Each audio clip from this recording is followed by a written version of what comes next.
You're watching We All Be News Radio, News Free Dixie for the 21st century. I'm Thaddeus Matthews.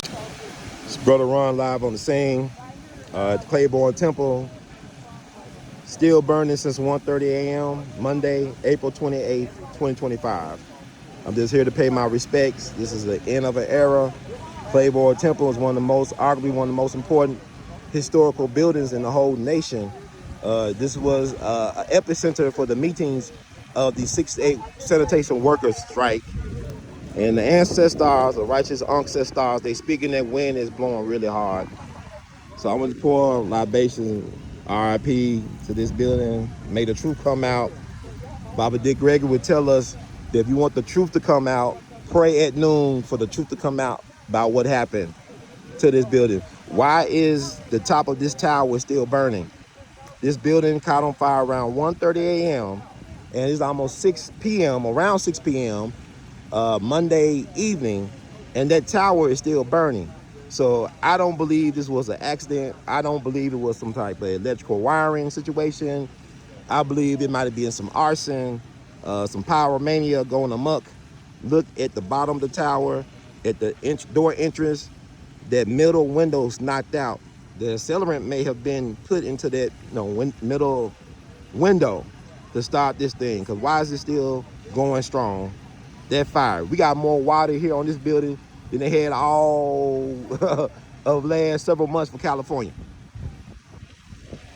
You know, the amount of water they used could have put out the wildfires in California with no problem. And yet this building, and you got to think about it, this building is built pretty well. It's a pretty well built building. It's over 130 years young, well built, and things of that nature. So we're going to talk about it. This is your brother Ron family, live on the scene. Unfortunate situation. Clayborn Temple is burning behind me. This is an AME church. Been an AME church since I believe 1949. It was an AME church, so it's a historical black church. It's not just any regular church. This was the base of the meetings for the 6-8 sanitation workers strike, which brought Dr. King to Memphis to his death and crucifixion. You hear that wind blowing, the ancestors want justice. This building been on fire since 1:30 a.m. Look behind me, that tower is still on fire. They're still trying to put out that tower since 1:30 a.m. Don't tell me this was an accident or some type of issue of electrical wiring. This building been up here for 130 years. You see it was well built. The fact that it's well built to sustain the hits that it took. Also, I want to let people know that Anasa Troutman, who is the owner of the building, of the property, her organization, the Big We, she went on social media not too long ago and she said that her house caught on fire. Let me say it one again. Anasa Troutman, she said her house caught on fire, and she went on social media to talk about her house being on fire right before her project got on fire. So this ain't no coincidence. It's something, man, because black churches, historically speaking, have been under attack in America.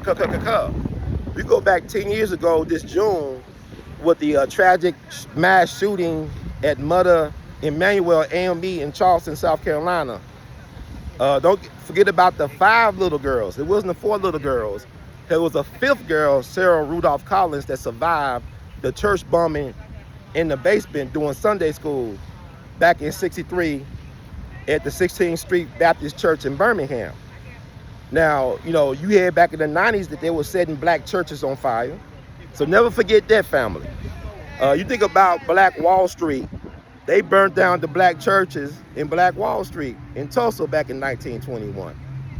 The Elaine race massacre was started because they shot at a black church during a sharecroppers meeting in Elaine, Arkansas back in 1919. So this church is significant, not because of just the sanitation worker strike meeting here, but also you had the funeral of Larry Payne. Larry Payne was a teenager that was killed by Officer L.D. Jones by the Memphis Police Department on March 28, 1968 in the projects. He was just around 16, 17 years old. Dr. King contacted his mom to offer his condolences, because I think he felt responsible because he died in the aftermath of Dr. King's last march in Memphis on March 28, 1968. And then he said he will meet with her when he come back into the city. The next Thursday, Dr. King was assassinated in Memphis, Tennessee, right around the corner from here at the Lorraine Motel. But Larry Payne's funeral was held here back on April 2nd, 1968. 600 people came out to pay their respects. Also, if you're into music history, if you're a big music person, back on January the 2nd, 1955, they held the homegoing celebration for the late great Johnny Ace, John Marshall Alexander Jr., who was known as Johnny Ace, arguably the most popular black male singer back in the early 50s, one of the first early rock and roll stars, who unfortunately lost his life because he played around with his gun backstage during a concert Christmas night, 1954, down in Houston, Texas, in the City Auditorium. So, you know, he was one of the founding members of the Bill Streeters with B.B. King and Bobby Blue Bland. And also, he had a breakthrough with his song. I don't know, he was just the biggest black male singer back in the early 50s. Unfortunately, he died at 25. He died at 25. So they had his funeral here back in January 2nd, 1955. 5,000 people came out to pay their respects at this building. And I'm do like what Baba Dick Gregory say, pray for the truth to come out. Pray for the truth to come out at noon, because something ain't mathing. The mathing ain't mathing.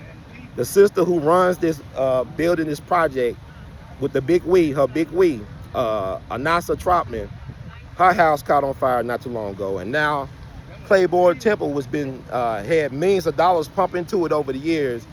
It's now caught on fire and the fire cannot come out. I mean, they've been working on this building since 1:30 this morning, and the flames, and this is a well-built building. This is from the 19th century, well-built building, and it's still going up in flames.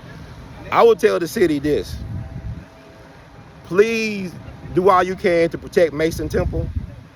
Mason Temple is where Dr. King gave his last speech. It's right around the corner from here. They need to be protecting Mason Temple, where Bishop Charles Mason, the visionary behind Kojic Church of God in Christ, he's interred in Mason Temple. Y'all need to be protecting all these historical black buildings and whatnot.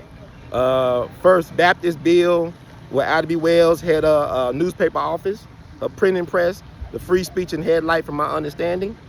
Protect these buildings, because you know, people don't understand. You took down the flags. You took down the Confederate flags, and guess what, folks? April 28th is Confederate Memorial Day. April 28th is Confederate Memorial Day. April 28th is Confederate Memorial Day. So is it a coincidence that this building, this historic building that was dedicated to black excellence and black power, catches fire on Confederate Day? You still got states like Georgia that celebrates Confederate Day. We had a statue of Nathan Bedford Forrest, the first Grand Wizard of the Klan, prominent slave trader and war criminal. His statue was on Union Avenue for over 104 years, where he was buried under. And we removed that statue from the city limits, removed him and his wife remains. But guess what? Across the river, you got Forest City, Arkansas, which he founded for himself, Nathan Bedford Forrest. That's majority black from my understanding, and also the birthplace of Al Green. In the state of Tennessee, you still got a 2,500-acre state park named for General Nathan Bedford Forrest. So y'all remove the statues, y'all remove the remains and the flags, but we still got this going on. There's going to be pushback. So I urge the city, protect Mason Temple, please. I don't want to see this about Mason Temple. Protect anything that's related to black progress in the city. See, like Church Park, right? Church Park, before it was a park, was an auditorium. It was known as Church Auditorium. One of the first black-owned auditoriums built in the country. A lot of prominent people like Booker T. Washington and Teddy Roosevelt spoke at Church Auditorium. They got knocked down by the Crump administration.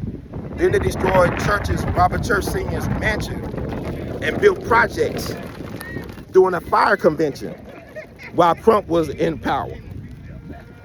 They like destroying black artifacts in Memphis. They destroy a lot of historical buildings on Beale Street in the cause of progress. If Beale Street could talk. But I'm saying right now, I do not believe this was no accident. That fire is still going. This is like the 10-year anniversary of the Mother Emmanuel AME Charleston mass shootings. That's coming up this summer. There's a lot of anniversaries. This is also the 70th anniversary of the Montgomery bus boycott, which lasted for 381 straight days. They got their started at Dexter Avenue Baptist Church down in Montgomery. So black churches have always been under attack in America. And make no mistake, like the sister, like I said, I hope that it was no fraud involved on her behalf, but her house caught on fire. And now her project, this multi-million-dollar project, caught on fire. Malcolm X, before he was killed, his house was firebombed February 14th, 1965 in Queens. Next week, he was dead. You know, and people always ask, now they don't ask Molotov cocktails. This is nothing new. Black churches have always been a target for white supremacy and racism. You know, because Mother Emmanuel was burnt down. Well, they destroyed that. That was the church of Denmark Vesey, who wanted to leave an insurrection in Charleston. Nat Turner was a preacher. So you think about what's going on. I hope people just use their mind. But like Baba Dick Gregory told me, pray at noon for the truth to come out. This was not no coincidence. I don't believe no accidents. This is also the day of the start of the state trial for the Tyree Nichols lynching. Let's call it a systemic lynching. Okay, so y'all got to stop being distracted by the Hollywood and the court justice and the puppets. You know what I'm saying? And focus on the real. What is really going on? Like I said, April 28th is National Confederate Memorial Day. You got states like Georgia, they celebrating Confederacy today. So did they really lose? So I take care. God bless. Brother Ron signing off for the people, and pray for the truth to come out at noon. God bless. Wish you all safe journey on this unique situation. Take care. God bless.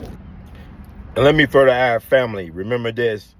East Trigg Baptist Church, the old East Trigg Avenue Baptist Church in South Memphis, where the late, great, legendary Reverend William Brewster presided.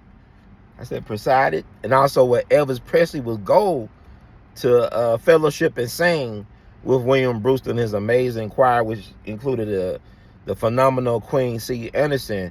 That church caught on fire on Friday, November 22nd, 2024. That's Friday, November 22nd, 2024. East Trigg Baptist burned. And it's burnt to the ground and, you know, got knocked down. Another historical black church in Memphis. And also the Memphis Race Massacre included the burning, the torching of black churches in the vicinity near Clayborn Temple. You understand what I'm talking about? November 22nd, when East Trigg was burned, was also the anniversary date of the JFK assassination. Once again, Clayborn Temple burned on the Confederate Memorial Day, on the National Confederate Memorial Day, celebrating the Confederacy. That happened April 28th, yesterday, 2025.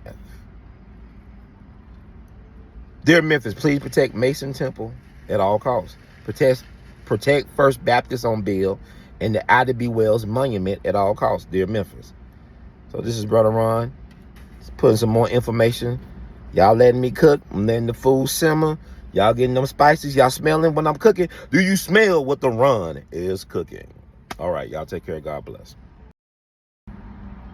And also, family, let me add one more thing. The infamous Nathan Bedford Forrest statue was dedicated on Union Avenue May 16th, 1905.